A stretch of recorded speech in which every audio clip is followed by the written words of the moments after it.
Coughing can be such a nuisance, but did you know that certain foods can help soothe that irritation? First up, honey is a natural cough suppressant. Just a spoonful can coat your throat and ease the tickle.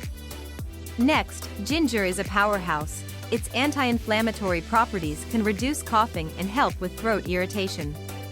Then we have garlic, which not only boosts your immune system but also has antimicrobial properties that can fight off infections.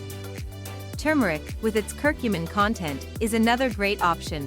It helps reduce inflammation and can be mixed into warm milk for a soothing drink. Don't forget about warm broths. Chicken soup is not just comfort food, it helps keep you hydrated and can thin mucus. Pineapple is surprisingly effective too. It contains bromelain, which can help suppress coughs and reduce mucus. Lastly, herbal teas like peppermint or chamomile can relax your throat muscles and provide relief.